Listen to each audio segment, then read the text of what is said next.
Hello बच्चों, कैसे हो। देखो आज हम बहुत दिनों बाद जो है मिले हैं। और शादी में गए थे हम लोग, है ना, इस वजह से थोड़ा लेट हो गए। तो कोई बात नहीं, आज से हम फिर दोबारा स्टार्ट करते हैं। और आज हमारा जो है चैप्टर कौन सा 6 है। और हिस्ट्री में हम चैप्टर 6 पढ़ेंगे। कौन सा होगा? राज्य, राजा और एक प्राचीन गणराज्य। देखो राज्य क्या होता है, राजा क्या होता है, और एक प्राचीन गणराज्य है। प्राचीन मतलब क्या होता है? पुराना। और राज्य क्या होता है? जैसे हमारा उत्तराखंड राज्य है, उत्तर प्रदेश राज्य है, ठीक है ना। ऐसे कितने राज्य हमारे भारत में? 28 राज्य है, ठीक है ना। और प्राचीन मतलब एक प्राचीन गणराज्य का मतलब क्या हुआ कि एक पुराना गणराज्य है। और राजा, राजा क्या होता है? राजा देखो लोकतांत्रिक सरकार थी। और कौन सी सरकार थी? एक तो राजतांत्रिक सरकार थी ना, जिसमें राजा का शासन होता था। लोकतंत्र में क्या है? सरकार का शासन होता है। और राजतंत्र में क्या है? राजा का शासन होता है, ठीक है ना। तो उसी के बारे में हम पढ़ेंगे। देखो कुछ लोग शासक कैसे बने। शासक, भाई कुछ लोग शासक कैसे बने? तो लगभग 50 वर्षों से हम, लगभग 50 वर्षों से हम जो है क्या है, अपने शासकों का चुनाव जो है किसके? मतदान के जरिए करते हैं। किसके जरिए करते हैं? मतदान के जरिए करते हैं। अभी देखो हमारे हरिपुर कला में क्या है? मतदान होने वाले हैं, ठीक है ना। प्रधान के जो है क्या है? मतदान होने वाले हैं। तो इस प्रक्रिया में देखो क्या है, अब प्रधान का क्या है, बस्ता जो है जमा हो गया होगा शायद, ठीक है ना। और अब नॉमिनेशन होगा, नॉमिनेशन शुरू हो गया है।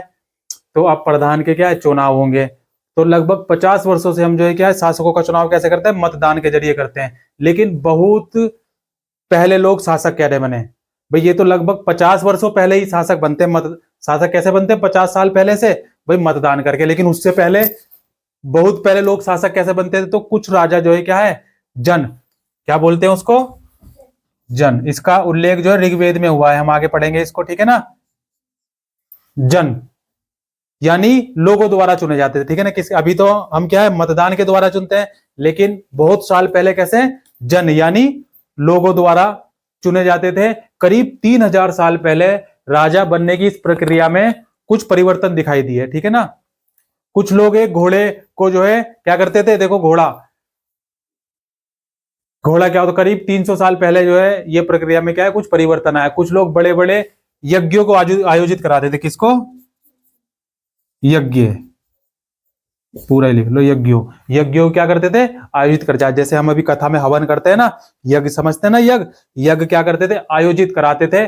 और क्या कराते थे? इसी यज्ञों के रूप में जो है क्या, यज्ञ कराने के रूप में क्या हो, प्रतिष्ठित हो गए।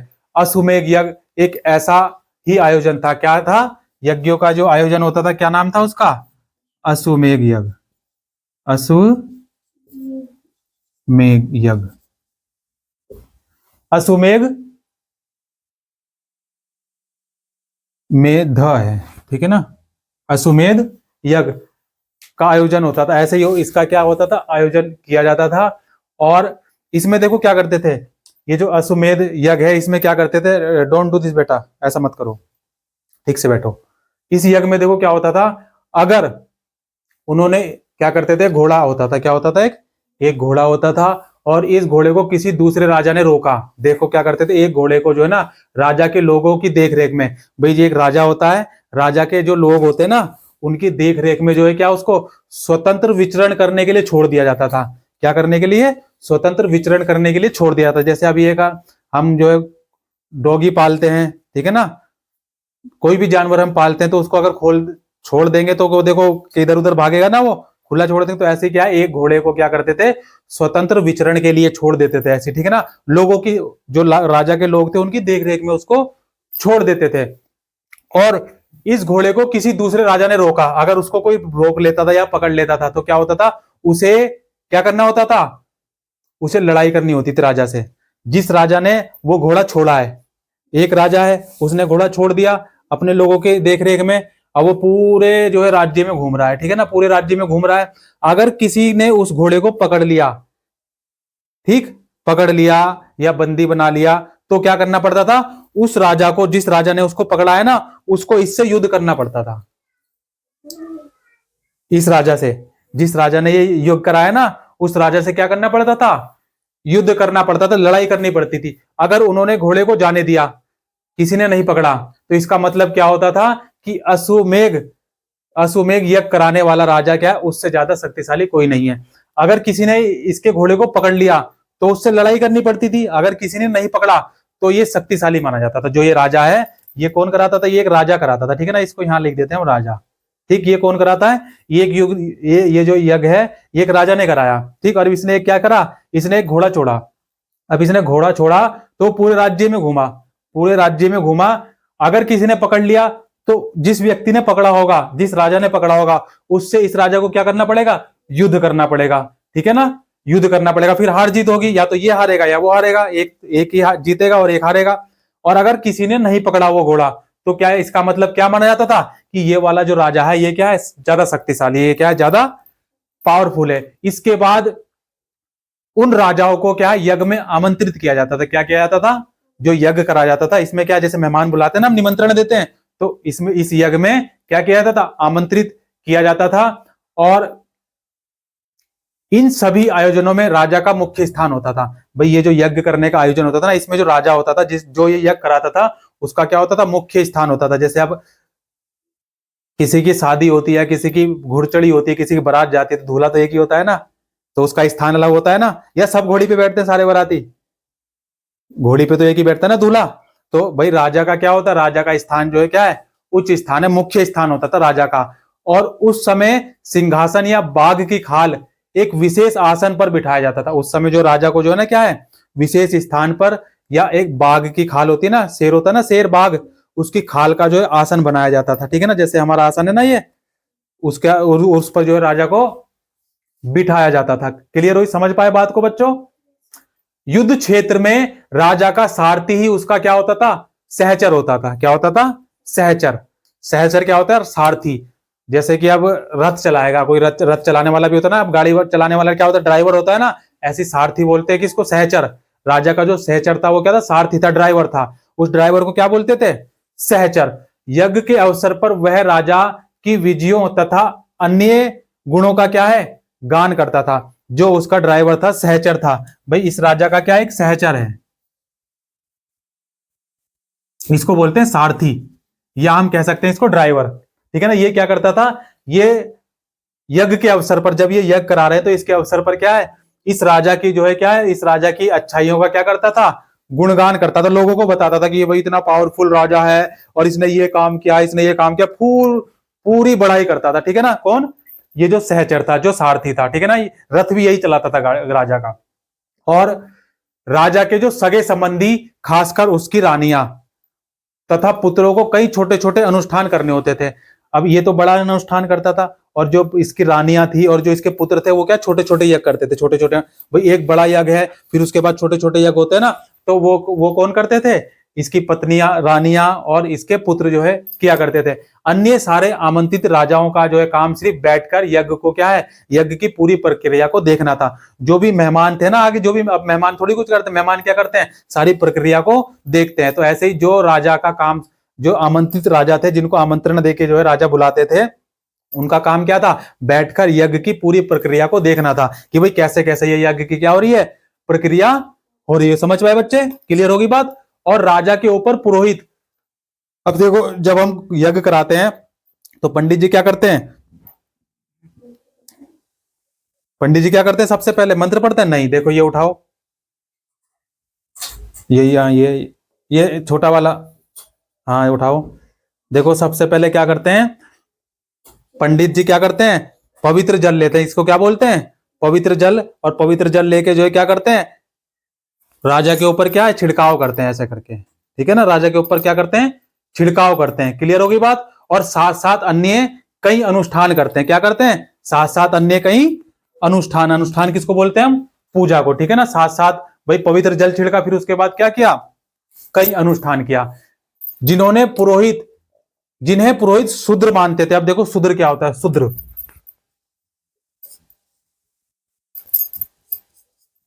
जिसे हम छुआछूत कह रहे थे ना, भाई छुआछूत, इनको छूना नहीं, इनको पानी नहीं, एक गिलास में पानी देना, पानी नहीं पीने देना है, नल का प्रयोग नहीं करने देना, उनको क्षुद्र मानते थे। पुरोहित क्या मानते थे? क्षुद्र। और कई अनुष्ठानों में शामिल नहीं किया जाता था। इनको जो है कई अनुष्ठानों में क्या है? शामिल नहीं किया जाता था, ठीक है ना। अब जैसे कि आप देखते हैं, आप अगर आप कोई जो है घर में कोई अनुष्ठान कराएंगे, तो देखो वहां पे कोई अगर कोई मांगने वाला आ गया तो उसको थोड़ी अंदर बिठाते हैं आप, उसको क्या करते हैं, बाहर ही बिठा देते हैं ना, बाहर बिठाते हैं ना। बिल्कुल सेम चीज यहाँ पर थी। तो जिन्हें पुरोहित जो है क्या है शूद्र मानते थे, उनको जो है क्या करते थे, अनुष्ठानों में शामिल होने नहीं दिया जाता था। और विष अथवा वैश्य जैसे सामान्य लोग उपहार लाते थे, ठीक है ना। विष अथवा वैश्य लोग या क्या करते थे, उपहार लाते थे। क्या उपहार, गिफ्ट। अब देखो हम शादी में जाते हैं ना, तो क्या है, कुछ गिफ्ट लेके जाते हैं ना, किसी के बर्थडे में जाते हैं तो कोई गिफ्ट लेके जाते हैं। ऐसे ही जो भी लोग राजा के यहाँ अनुष्ठान में आया करते थे, वो क्या करते थे, गिफ्ट लाया करते थे। क्लियर हो गई बात, समझ पाए लड्डू? क्या लाते थे, गिफ्ट। जैसे अभी आपकी फ्रेंड का कोई अगर बर्थडे होगा या उसकी शादी होगी, तो आप क्या करेंगे, गिफ्ट लेके जाएंगे ना उसके लिए। ऐसे ही विष अथवा वैश्य जैसे जो सामान्य लोग थे, वो क्या करते थे, राजा के लिए उपहार लाया करते थे। क्या लाया करते थे, उपहार। अब देखो वर्ण क्या होता है बच्चे, वर्ण।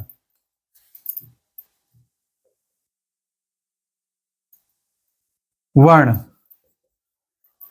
अक्षर नहीं है ये, ठीक है ना।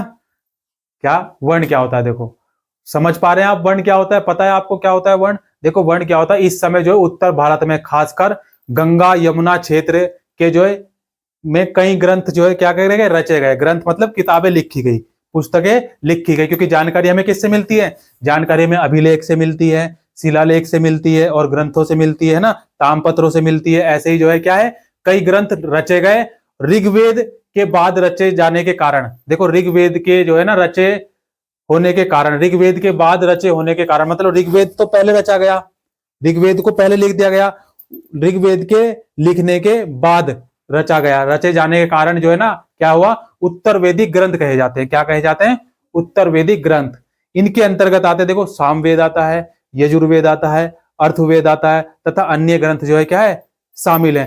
पुरोहितों द्वारा रचित इन ग्रंथों में विभिन्न प्रकार के क्या है, अनुष्ठान, उनके संपादन की विधियां हैं। इन ग्रंथों में क्या है भाई, जैसे अभी अनुष्ठान की हमने बात करी, पूजा पाठ की बात करी, ठीक है ना। तो उसमें क्या है, अनुष्ठान और उनके संपादन विधि।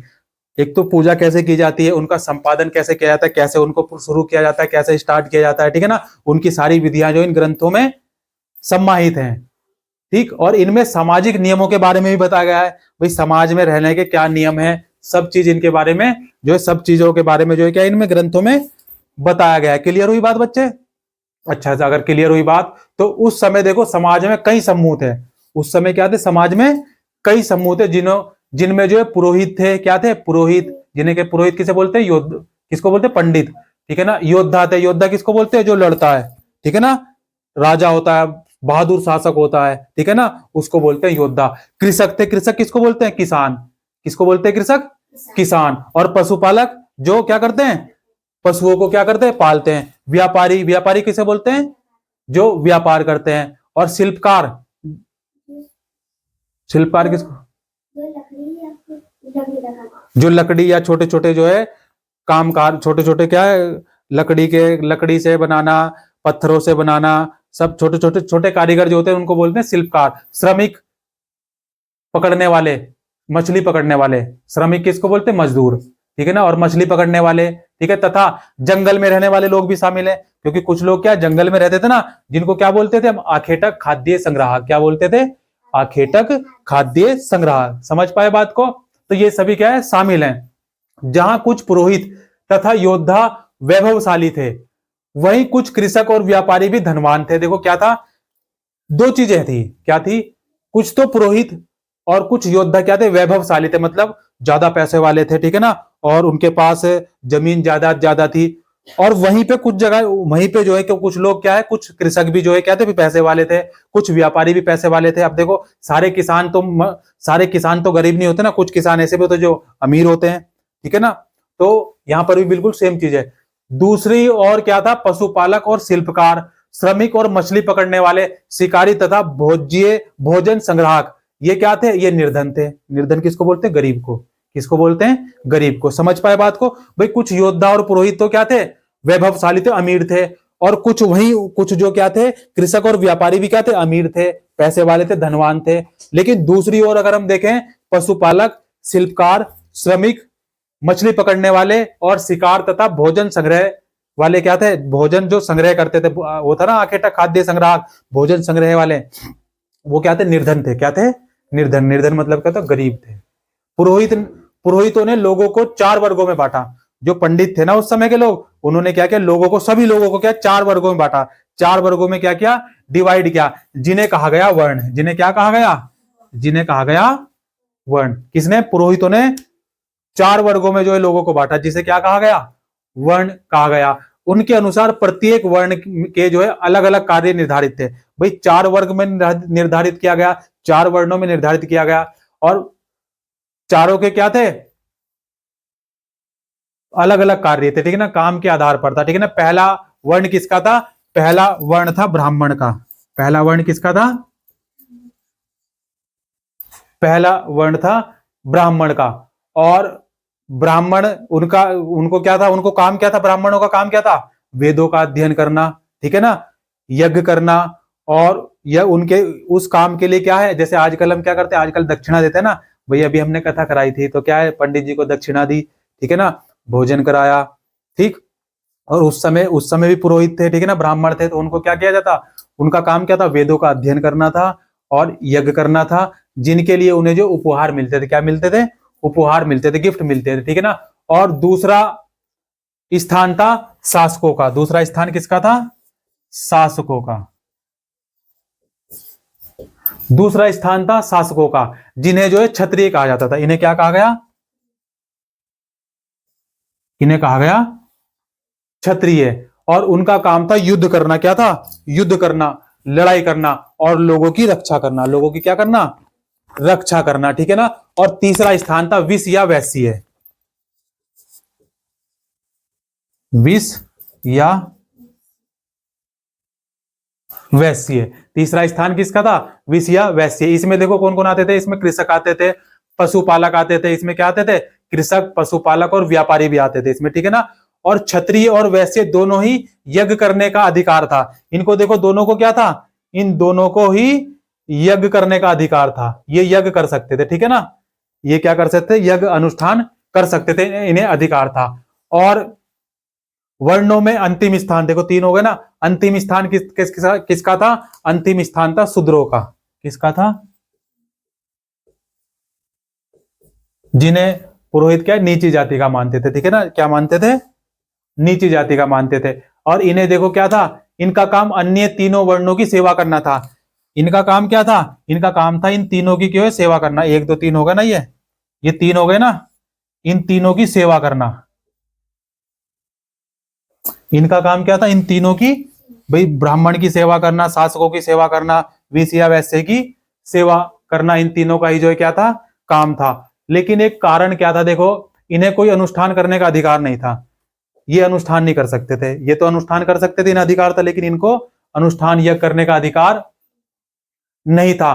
प्रायः औरतों को भी शूद्रों के समान माना जाता था। औरतों को भी क्या है, शूद्रों के समान माना गया। और महिलाओं तथा शूद्रों को जो है वेदों के अध्ययन करने का अधिकार नहीं था। भाई महिलाएं जो है क्या कर सकते, महिला और शूद्र लोग वेदों का अध्ययन नहीं कर सकते थे। जैसे अभी है ना, अभी देखो सभी जाति के बच्चे पढ़ सकते हैं ना, और कुछ भी पढ़ सकते हैं, कोई सी भी किताब पढ़ सकते हैं। लेकिन उस समय जो वेदों का अध्ययन करना अधिकार नहीं था। वेदों को जो बहुत पवित्र माना जाता है, ठीक है ना। आज भी जो है हम वेदों को, पुराणों को जो है क्या है, बहुत पवित्र ग्रंथ मानते हैं, ठीक है ना। जैसे कि महाभारत हो गई, गीता हो गई, ये क्या है, पवित्र ग्रंथ है हमारे, ठीक है ना। अभी देखते ना आप, जज साहब जब कोर्ट में जाएंगे ना, मूवी में देखते ना, मैं गीता पर हाथ रखकर कसम खाता हूं, जो भी कहूंगा सच के सिवा कुछ नहीं कहूंगा, है ना। तो क्या है, बहुत पवित्र माना जाता है। अब देखो, तो इनको जो है अधिकार नहीं था। पुरोहितों के अनुसार सभी वर्णों का निर्धारण जो जन्म के आधार पर होता था। पुरोहितों के अनुसार जो है सभी वर्णों का, जो 4 वर्ण ये बांटे गए, इनका जो है निर्धारण कैसे हुआ, जन्म के आधार पर। जैसे ब्राह्मण, माता पिता की संतान ब्राह्मण ही होती थी। भाई ब्राह्मण की अगर कोई संतान है तो वो क्या होगी, ब्राह्मण ही होगी। और शासकों की होगी तो वो, जैसे क्षत्रिय है शासक, तो क्षत्रिय ही होगी।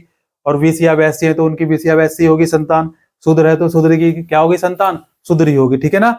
और बाद में कुछ लोगों ने को जो है अछूत माना गया। बाद में कुछ लोगों को क्या माना गया, अछूत माना गया। अछूत वर्गों में कुछ जो है शिल्पकार थे, शिकारी थे तथा भोजन संग्राहक भी शामिल थे, क्योंकि ये क्या थे, गरीब लोग थे, जंगलों में रहते थे बेचारे। इन लोगों के से संपर्क जो है क्या, अपवित्र माना जाता था। इनसे अगर कोई बातचीत कर ले या कोई संपर्क कर ले तो कैसे माना जाता था, अपवित्र, कि भाई हम जो है ना, आप जो है अपवित्र हैं, आप जो है दूर रहें उनसे, क्या है, दूर भागते थे, ठीक है ना। जैसे अभी आप छिपकली को देख के डर जाते हैं ना, अभी आपके सामने सांप आ गया अगर, है ना, किंग कोबरा आ गया, तो क्या आप भागेंगे ना, दूर भागेंगे ना, नहीं भागेंगे। और हाथी आ गया तो भागेंगे ना, डरेंगे ना। लेकिन देखो डरना अलग बात है और अछूत मानना अलग बात है, ठीक है ना। क्या है, अब पालतू हाथी आ गया तो उससे थोड़ी दूर भागेंगे, नहीं ना। उससे तो उसके साथ तो सेल्फी लेंगे, नहीं लेंगे सेल्फी, है ना। हिरन के साथ पालतू हिरन, अब आप देखते हैं चिड़ियाघर में जानवर होते हैं, चिड़ियाघर में जाएंगे तो उनसे दूर थोड़ी भागेंगे, उनसे कि उनके साथ तो सेल्फी लेंगे, है कि नहीं। लेकिन इनमें क्या है देखो, शिकारी तथा भोजन संग्राहक शामिल थे, अछूत माना जाता था कुछ वर्गों को, ठीक है ना। उनसे संपर्क जो है क्या नहीं किया जाता था, बहुत अछूत माना जाता था। साथ ही इनमें वे लोग आते हैं जो शवों को दफनाने या जलाने का काम करते थे। जो अछूत लोग थे ना, जिनको अपवित्र माना जाता था, उनमें कौन से लोग आते हैं, जो शवों को जो है क्या, मुर्दों को जलाने का दफनाने का काम करते थे, ठीक है ना। क्लियर हो गई बात। और इन लोगों के संपर्क जो अपवित्र माना जाता था कि भाई इनसे जो संपर्क करेंगे अगर हम, तो क्या है, हम अपवित्र हो जाएंगे। क्लियर हुई बात।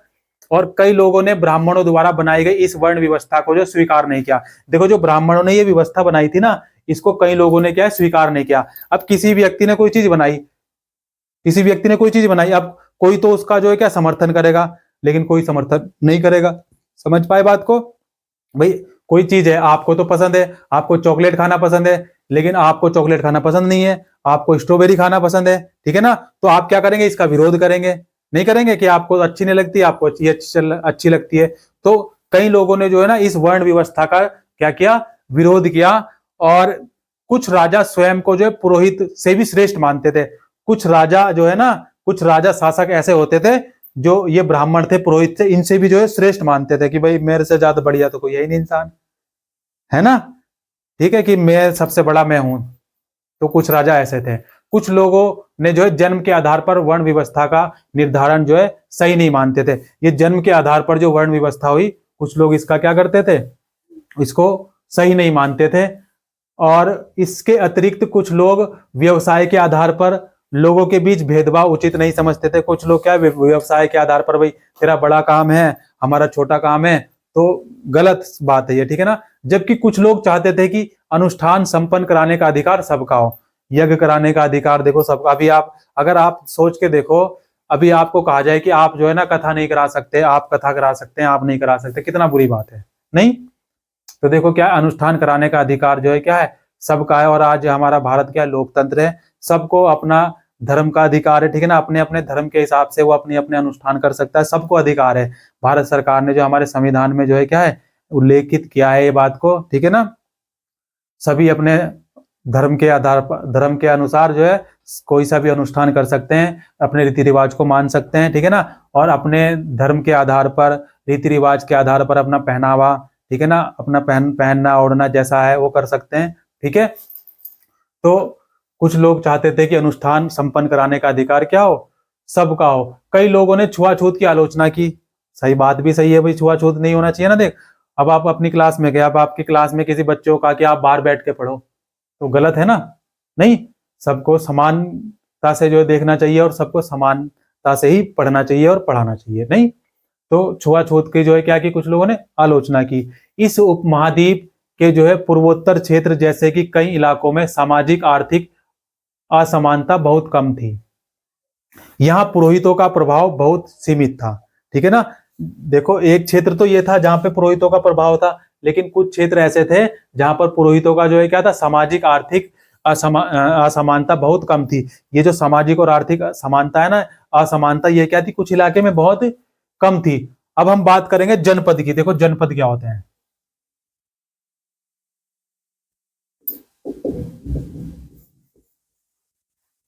जनपद, जनपद देखो बच्चे क्या होते हैं, जनपद महायज्ञों को कराने वाले राजा। अब जन के राजा ना होकर जनपदों के राजा माने जाते थे।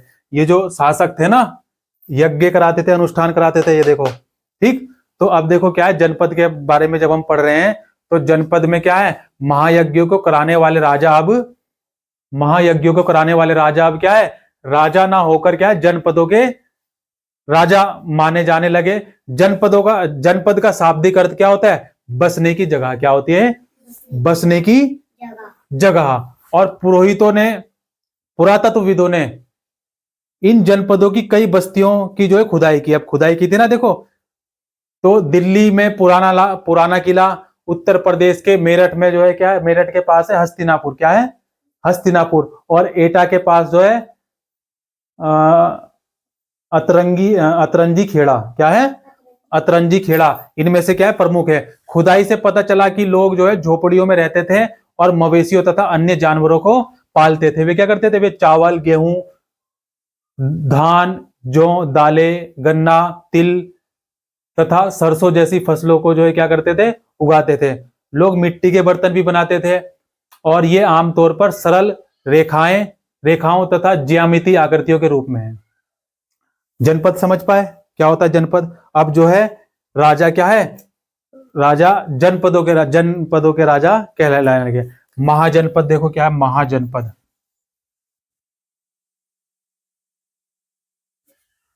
महाजनपद करीब 2500 साल पहले कुछ जनपद जो है अधिक महत्वपूर्ण हो गए।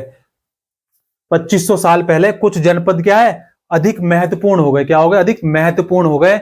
इन्हें महाजनपद कहा जाने लगा। मतलब थे ये भी जनपद ही, लेकिन क्या है, कुछ महत्वपूर्ण हो गए, विशेष चीज होने लगी, तो उनको क्या कहा गया, महाजनपद कहा जाने लगा। अधिकतर महाजनपदों की एक राजधानी होती थी। इसकी क्या है, महाजनपद की एक राजधानी होती थी। जैसे हमारे उत्तराखंड की राजधानी क्या है, अस्थायी राजधानी देहरादून है, ठीक है ना, स्थायी राजधानी गैरसैंण है, ठीक है ना। और भारत की राजधानी क्या है, दिल्ली है, ठीक है ना। और उत्तर प्रदेश की राजधानी लखनऊ, ठीक है ना। क्लियर होगी बात?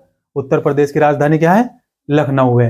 तो कई राजधानियों में किलेबंदी की गई। देखो कई राजधानियों में क्या गई, किलेबंदी की गई, अर्थात इनके चारों तरफ जो है लकड़ी की, ईंटों की या पत्थरों की ऊंची ऊंची दीवारें बनाई गई, ठीक है ना।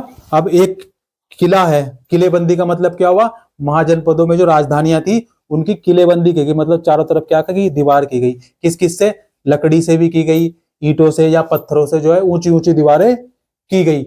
लोगों ने अन्य राजाओं के आक्रमण से डरकर अपनी सुरक्षा के लिए इन किलों का निर्माण किया था। ये जो किलेबंदी की थी, किलों का निर्माण किया था, भाई राजाओं का आक्रमण ना हो। अब ऊंची ऊंची दीवार कर देंगे तो कौन आएगा अंदर, नहीं, कौन आए, कोई नहीं आएगा। कुछ राजा अपनी राजधानियों के चारों ओर विशाल ऊंची ऊंची प्रभावशाली दीवार क्या करते थे, खड़ी कर लेते थे। क्या करते थे, दीवार खड़ी कर लेते थे, दीवार क्या कर लेते थे, दीवार खड़ी कर जो है ना अपनी समृद्ध और शक्ति का प्रदर्शन भी करते थे। देखो बड़ी बड़ी ऊंची ऊंची दीवार खड़ी करने के बाद ना वो अपने आप को ये देते ना, सहचर सब उनका बखान करते थे। तो ये क्या करते थे, शक्ति का प्रदर्शन करते थे, बड़ी बड़ी ऊंची ऊंची दीवार जो है खड़ी करने के बाद। इस तरह से जो है किले के अंदर रहने वाले लोग और उस क्षेत्र पर नियंत्रण रखना भी क्या है, सरल हो जाता था। भाई किसी किसी एरिया पे अगर हमने चारों तरफ क्या कर दी, किलेबंदी कर दी, तो उस पर नियंत्रण रखना भी क्या होगा, आसान होगा ना, नहीं होगा आसान। अब आप देखो चारों तरफ कैमरे लगा दो, तो अब आपको चारों तरफ देखने की जरूरत थोड़ी, आप एक कमरे में बैठ के आराम से चारों तरफ का देख लोगे अपने घर का, नहीं। तो उससे क्या हो गया, नियंत्रण रखना भी क्या हो गया, सरल हो गया। इस तरह की विशाल दीवार बनाने के लिए व्यापक योजना की आवश्यकता थी। भाई बड़ी बड़ी अगर दीवार हम बनाएंगे तो क्या व्यापक योजना की आवश्यकता होगी, होगी कि नहीं होगी। और लाखों की संख्या में ईंटें भी चाहिएंगी, पत्थर की बनाएंगे तो पत्थर भी चाहिए, पत्थर का इंतजाम करना पड़ेगा, लकड़ी से बनाएंगे तो लकड़ी का इंतजाम करना पड़ेगा। हजारों स्त्री पुरुष तथा बच्चों ने इसके लिए क्या क्या, अधिक श्रम किया। भाई मजदूर भी तो चाहिएंगे, नहीं चाहिए, उसमें स्त्री भी थे, पुरुष भी थे और बच्चे भी थे। इनके लिए जो है संसाधनों की आवश्यकता पड़ती होगी। भाई संसाधन भी तो चाहिए, कोई चीज बनाने के लिए नहीं चाहिए संसाधन। अब राजा सेना रखने लगे थे। अब राजा क्या, जब राजधानी बन गई, किलेबंदी बन गई, किले के लिए लोगों को, तो अब क्या है, राजा सेना रखने लग गए। अभी तक सेना नहीं थी, अब क्या है, राजा सेना रखने लगे। सिपाहियों को नियमित वेतन देकर उन्हें पूरे साल रखा जाता था। भाई सिपाहियों को जो है, जो सिपाही थे उनको क्या सैलरी देते थे और पूरे साल भर रखते थे। कुछ भुगतान संभवतः आहत सिक्के के रूप में किया जाता था। किसके रूप में किया जाता था, आप अपनी बुक में देखना, आहत सिक्के मिलेंगे आपको। आहत सिक्के की फोटो दिखाई गई है, बाद में देख लेना, ठीक है ना। आहत सिक्के के रूप में जो है होता था। अब हम बात करेंगे देखो कर की। कर क्या होता है, टैक्स। क्या होता है, टैक्स। महाजनपदों के राजा विशाल किले बनवाते थे, और बड़ी बड़ी सेना रखते थे, इसलिए उन्हें जो है प्रचुर संसाधन की क्या करती पड़ती थी, आवश्यकता पड़ती थी। इसके लिए उन्हें जो है कर्मचारियों की भी आवश्यकता पड़ती थी।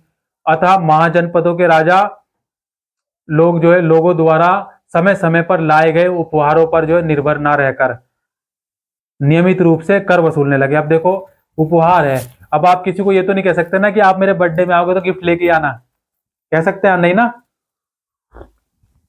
भाई उसकी मर्जी है वो लाए या ना लाए, है ना?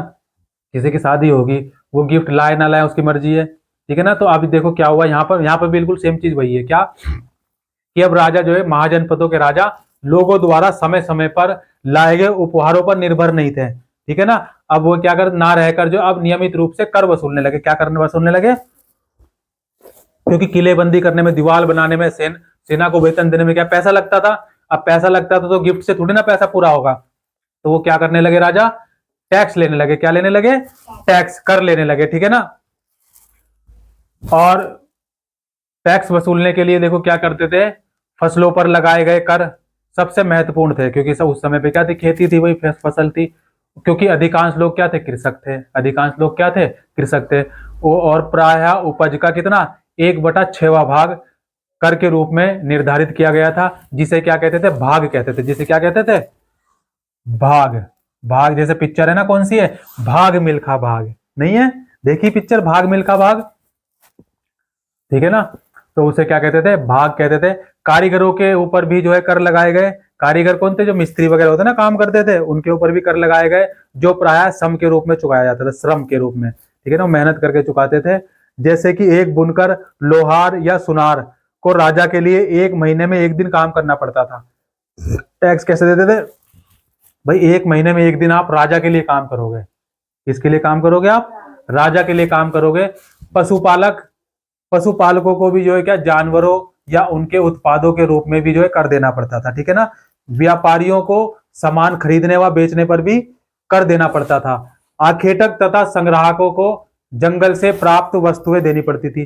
भाई आखेटक और खाद्य संग्राहक जो थे वो क्या थे, जो जंगल से वस्तुएं प्राप्त करते थे, उनको उन वस्तुओं को जो है, कुछ वस्तुओं को जो है कि राजा को देना पड़ता था कर के रूप में, ठीक है ना? किसके रूप में? कर के रूप में। अब देखो कृषि में परिवर्तन आए। कृषि में परिवर्तन कैसे आए? कृषि में परिवर्तन,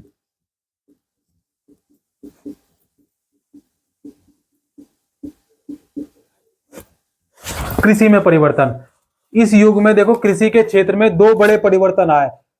हल के फॉल अब लोहे के बनने लगे। हल देखा है आपने, कैसा होता है हल, देखा है ना? तो उसका जो फॉल होता है ना लकड़ी का, देखो ऐसे होता है ना, यूं करके यूं लगा होता है ना पीछे, बैल के पीछे लगा होता है, तो वो पहले लकड़ी का था, अब वो कैसा होने लग गया, अब वो कैसा हो गया, लोहे का हो गया। कैसा हो गया, लोहे का। अब उससे देखो फर्क क्या पड़ा, कठोर जमीन को लकड़ी के फॉल की तुलना में लोहे के फॉल के से जो है आसानी से खोद। अब कोई मिट्टी कैसी है, ठोस है, खेत कैसा है भाई, जमीन कैसी है, कठोर है बहुत। अब कठोर है तो लकड़ी का जो फॉल है उससे तो ज्यादा गहरी खुदाई होगी नहीं, क्योंकि लकड़ी जाएगी नहीं। लेकिन लोहे की जो है फॉल है, हल है, उससे खुदाई करेंगे तो गहरी खुदाई होगी। क्लियर होगी बात? तो उसकी तुलना में देखो क्या, जो लोहे के फॉल थे उससे क्या है, आसानी से जोता जा सकता था। इसमें फसलों की उपज बढ़ गई। अब जब कठोर जमीन थी वो गहरी खुदने लगी, तो उसकी उपज बढ़ गई। जब उसकी उपज बढ़ गई तो क्या हुआ, फसलें अच्छी होने लग गई, फसलों की पैदावार कैसी हो गई, बढ़ गई। दूसरे लोगों ने क्यों क्या किया, धान के पौधे को जो है ना रोपण शुरू कर दिया। अर्थात खेतों में क्या है, बीज छिड़ककर धान उपजाने के बजाय जो है क्या किया, धान की पौध तैयार की। पहले क्या करते थे, खेतों में बीज ऐसे जो फेंक दिया वो उग गया, लेकिन अब क्या किया, अब उन्होंने बीजों की पौध तैयार की। क्या तैयार की, पौध तैयार की। जैसे हम बोलते हैं पनीर, देखा ना पनीर, और उसको लगाते देखा है आपने खेत में, है ना, लगता है ना, पौध तैयार की जाती है पहले, उसको बोलते हैं पनीर। तो उस पौध को तैयार करने के बाद उसका रोपण शुरू किया। उससे अब पहले की तुलना में बहुत ज्यादा पौधे जीवित रहने लगे। भाई पहले पौधे जब अधिकतर पौधे मर जाते थे, अब लेकिन अब ज्यादा जीवित रहने लगे, इसलिए पैदावार भी बहुत ज्यादा बढ़ गई। भाई लोहे का फॉल आ गया एक, तो उससे जो है मिट्टी उपजाऊ हो गई, गहरी खुदाई हुई, और फिर पौध बनाकर जो है उसको रोपने लगे, तो उससे भी पैदावार बढ़ गई। इसमें जो है कमर तोड़ परिश्रम लगता था, लेकिन परिश्रम कैसा था, कमर तोड़ जाती थी एकदम करते करते, ठीक है ना? और ये काम ज्यादातर जो है दास दासी भूमिहीन खेतीहर मजदूर करते थे। भाई कौन करते थे काम? ये देखो, ये दास थे ना, ये इन तीनों का काम करते थे। तो ऐसे ही लोग जो है कि ये खेती करने का काम जो है वो ही करे करते थे। अब हम बात करेंगे मगध की। देखो मगध की हमने बात करी थी ना अभी पहले कुछ पाठों में, हमने जो है क्या है, एक मगध राज नाम सुना था सिर्फ, याद अगर आया हो बच्चों आपको तो, मगध, जिसके शासक बहुत शक्तिशाली हुआ करते थे, है ना। मगध लगभग 200 साल पहले के भीतर ही मगध में सबसे शक्तिशाली क्या है, जनपद बन गया। ये मगध क्या है, जनपद है, ठीक है ना, सबसे शक्तिशाली बन गया। गंगा और सोन जैसी नदियां मगध से होकर बहती थी। देखो गंगा नदी, सोन नदी की बात आई थी ना भाई, सबसे पहले गंगा नदी, गंगा की सहायक नदी सोन नदी है ना, तो ये नदियां मगध से होकर बहती हैं। कहां से होकर बहती हैं? मगध से होकर बहती हैं। ये यातायात क्या होता है? आना जाना, ठीक है ना। जल वितरण और जमीन को उपजाऊ बनाने के लिए बहुत महत्वपूर्ण है। ये नदियां जो है क्या, यातायात, जल वितरण और जमीन को उपजाऊ बनाने में बहुत महत्वपूर्ण है। मगध का एक हिस्सा जंगलों से भरा था। मगध का एक हिस्सा जंगलों से भरा था। इन जंगलों में रहने वाले हाथियों को पकड़कर उन्हें प्रशिक्षित कर सेना में काम में लाया जाता था। देखो हाथी को पकड़ लिया और उसको ट्रेनिंग दी। क्या दी? उसको ट्रेनिंग दी और फिर उसको क्या किया, सेना में अपनी भर्ती कर लिया, ठीक है ना, सेना में लड़ाई के लिए, ठीक है ना। देखते ना आप हाथी पे, आपने देखा होगा टीवी सीरियल में, नहीं हाथी पे बैठ के आते हैं वो। आप एक बाहुबली पिक्चर है ना, कौन सी पिक्चर है वो, बाहुबली नाम है ना उसका, उसमें वो हाथी पे नहीं आता है, ठीक। तो प्रशिक्षित उसको, शिक्षित उसको क्या ट्रेनिंग मिलती है, हाथियों को पकड़कर उनको ट्रेनिंग दी जाती थी। यही नहीं, जंगलों से जो है, जंगलों से घर, गाड़ियां तथा रथ बनाने के लिए लकड़ियां मिलती थी। क्या मिलती थी? लकड़ियां मिलती थी। और यही नहीं, इसके अलावा इस क्षेत्र में जो है लौह अयस्क की खदानें हैं। क्या है? लौह अयस्क की खदानें, क्योंकि लोहे का तो प्रयोग होने लग गया अब। और मजबूत औजार और हथियार बनाने के लिए ये बहुत उपयोगी है। खान मगध में दो बहुत ही शक्तिशाली शासक हुए। एक हुआ बिंबसार। कौन हुआ? बिंबसार। कैसे लिखेंगे बच्चों बताओ बिंबसार? ऐसे लिखेंगे,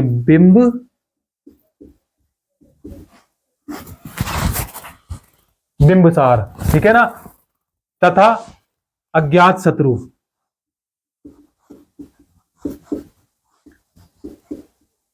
अज्ञात शत्रु ये हुए, ठीक है ना। ये क्या है? शक्तिशाली शासक थे।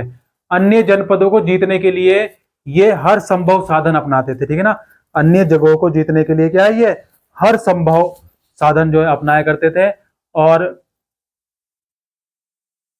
उन्होंने अपने नियंत्रण का एक क्षेत्र जो है उपमहाद्वीप के उत्तर पश्चिम भाग तक जो है फैला लिया था।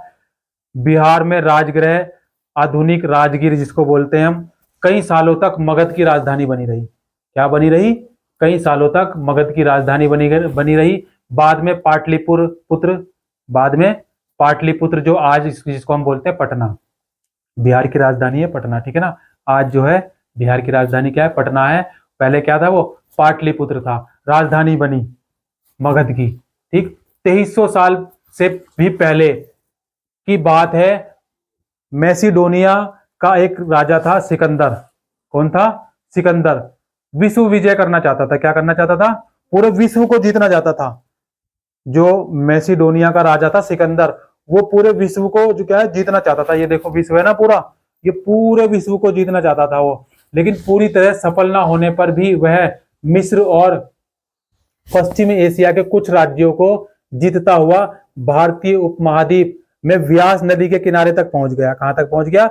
व्यास नदी के किनारे तक पहुंच गया। जब उसने मगध की ओर देखा, जब उसने मगध की ओर कूच की, तो उसके सिपाहियों ने इनकार कर दिया, भाई हम नहीं जाने के, मगध में नहीं जाने के हम, क्योंकि मगध में बहुत शक्तिशाली राजा है, उनके पास हाथियों की भी सेना है, ठीक।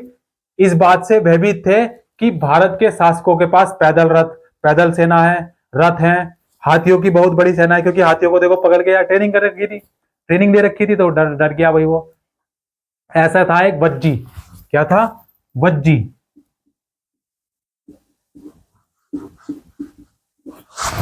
वज्जी, देखो मगध एक शक्तिशाली राज्य बन गया था और उसके नजदीक ही वज्जी राज्य था। इसके नजदीक ही क्या था? वज्जी राज्य था, जिसकी राजधानी क्या थी? इसकी राजधानी थी वैशाली। क्या राजधानी थी इसकी? वैशाली इसकी राजधानी थी। कहां पर है ये? बिहार में। कहां पर है ये? बिहार में है ये। और यहाँ एक किस्म की शासन व्यवस्था थी जिसे जो है गणिया संघ कहते थे। यहाँ पर इसकी शासन व्यवस्था कैसी थी? जिसे गणिया संघ,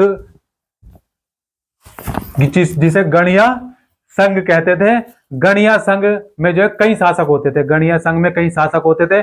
कभी कभी लोग एक साथ शासन करते थे। कभी कभी लोग क्या करते थे?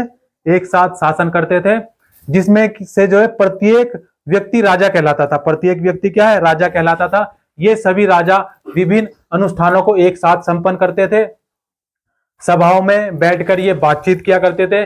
बहस और वाद विवाद के जरिए ये क्या करते? तय करते थे कि क्या करना है, किस तरह करना है, क्या करना है और किस तरह करना है। शत्रुओं के आक्रमण से निपटने के लिए ये क्या करते थे? मिलकर चर्चाएं करते थे। और स्त्रियां, दास, कर्मगार तथा सभाओं में हिस्सा नहीं ले सकते। देखो, स्त्रियां, दास या कर्म जो काम करने वाले थे ना, वो इन सभाओं में हिस्सा नहीं ले सकते थे। बुद्ध तथा महावीर दोनों ही गणिया संघ से संबंधित है। हम आगे पढ़ेंगे इसके बारे में, ठीक है ना। और बौद्ध साहित्य में संघ के जीवन का बहुत ही सजीव वर्णन मिलता है। कई शक्तिशाली राजा इन संघों को जीतना चाहते थे। इसके बावजूद उनका राज्य अब जो है क्या है? लगभग 1500 साल पहले तक चलता रहा, ठीक है ना। क्या है? 1500 साल पहले तक चलता रहा। उसके बाद गुप्त शासकों ने गण और संघ पर क्या कर ली? विजय प्राप्त कर ली। उन्हें अपने राज्य में शामिल कर लिया। इसी के साथ देखो हमारा चैप्टर क्या हुआ? समाप्त हुआ।